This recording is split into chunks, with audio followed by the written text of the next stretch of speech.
108 km/h relevés dans la nuit sur l'aérodrome de Cholet, c'est dire si la tempête qui a touché le nord de la France, de la Bretagne jusqu'à l'Alsace, a soufflé en Maine-et-Loire. Pour autant, elle n'a pas atteint une intensité maximum et les dégâts restent limités.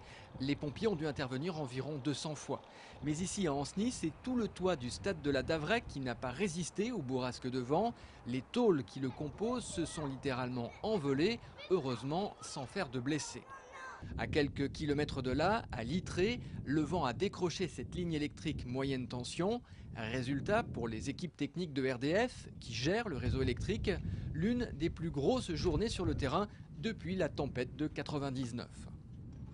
Beaucoup de travail quand j'ai embauché ce matin, beaucoup de monde dans le noir, donc on n'a pas eu le temps de trop discuter avec les collègues, on est parti sur le chapeau de roue, quoi. Puis je suis venu là pour faire la recherche de défauts directement, hein, comme plusieurs collègues sur différentes lignes, quoi. Au total, en Maine-et-Loire, ce sont 21 000 clients dans une cinquantaine de communes qui ont été privés d'électricité aujourd'hui. ERDF a mobilisé une centaine d'agents et ce soir, vers 17h30, ce chiffre était redescendu à 5 500 clients concernés. La réalimentation électrique devrait maintenant intervenir complètement d'ici mercredi soir. Notez tout de même que la région Pays de la Loire a été la plus concernée par la tempête. Sur les 220 000 foyers toujours sans électricité en France, ils sont près de 60 000 dans notre région.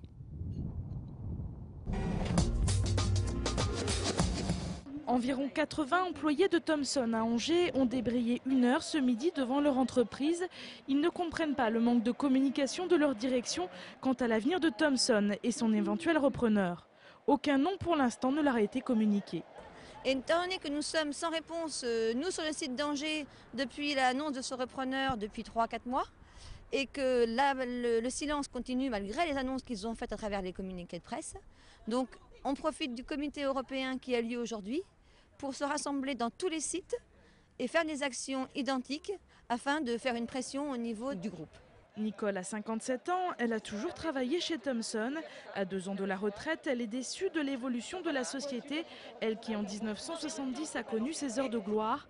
En effet, il y a 39 ans, Thomson employait 1800 personnes pour seulement 350 aujourd'hui.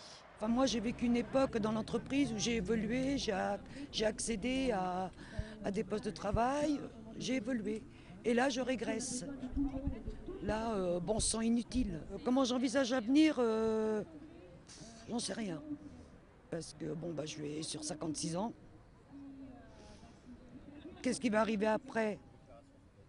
J'en sais rien. Donc pour l'instant, on est dans une attente et qui est stressante. Les salariés devaient avoir des informations sur le repreneur de Thomson mi-février par la direction, mais il se pourrait qu'ils aient encore à attendre plusieurs semaines, voire plusieurs mois. Un repreneur serait-il sur les rangs pour la fonderie de Lotion? C'est le bruit qui court en effet depuis quelques jours dans l'usine des Ponts de Cé, qui a été placée récemment en liquidation judiciaire par le tribunal de commerce de Paris. L'information reste cependant à prendre au conditionnel.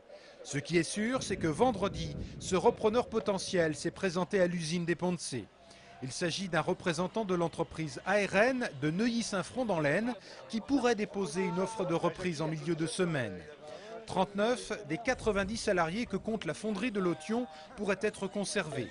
Ce repreneur a par ailleurs noué des contacts avec Volkswagen, l'un des clients de la fonderie de Lotion.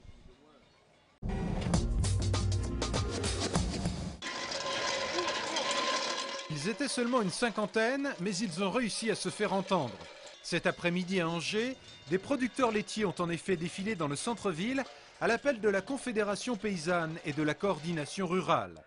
Leurs revendications concernaient notamment l'absence de ces deux syndicats dans les instances nationales chargées de négocier avec les industriels le prix du lait payé aux producteurs. Autre grief mis en avant cet après-midi, les compensations financières que les laiteries doivent verser à ces agriculteurs pour atténuer la baisse récurrente du prix du lait. Selon ces deux syndicats, ces compensations se font toujours attendre. Plus généralement, cette manifestation était révélatrice des difficultés auxquelles est confronté ce secteur d'activité. On a fait des calculs, dans beaucoup de cas, au-dessous de 35 centimes d'euros par litre, il est impossible de se rémunérer. Donc quand on sait que le lait va baisser bien au-dessous, la majorité des agriculteurs ou des éleveurs ne pourront pas vivre, c'est clair. Partis de la Chambre d'agriculture, ces producteurs laitiers se sont rendus jusqu'à la préfecture où une délégation a été reçue en milieu d'après-midi. Les étudiants de lettres et sciences humaines ont voté cet après-midi le blocage de leur université à compter de demain. Toujours en lutte contre les réformes du gouvernement dans l'enseignement supérieur, les étudiants ont donc décidé de durcir le mouvement. On s'oppose au gouvernement pour 3 points précis, le budget, la masterisation de l'IUFM et la réforme du statut d'enseignant-chercheur. Donc on est dans une logique de grève depuis plus de 15 jours, avec des professeurs en grève, et il faut que tout le monde puisse avoir possibilité de se mobiliser. Jusqu'à au moins jeudi midi, l'accès à la fac de lettres sera donc totalement bloqué. Ce mode d'action, qui avait déjà été utilisé l'année dernière pour contester une autre réforme, ne plaît cependant pas à tous les étudiants. Ce que je demande et ce que demande l'UNI, c'est clairement qu'on arrête ces prises en otage d'étudiants et qu'on permette le bon déroulement de l'année universitaire et permettre à ces étudiants d'avoir un diplôme à l'issue et de pouvoir travailler éventuellement un jour et de ne pas continuer, déjà que c'est une fac de lettres dans laquelle l'insertion professionnelle n'est pas au beau fixe, permettre à ces étudiants d'avoir accès à un travail un jour. Après avoir voté le blocage de la fac, une partie des étudiants est allée rejoindre des enseignants-chercheurs qui s'étaient donné rendez-vous place du Ralliement pour manifester. Une délégation d'enseignants angevins s'est aussi rendue à Paris cet après-midi pour protester.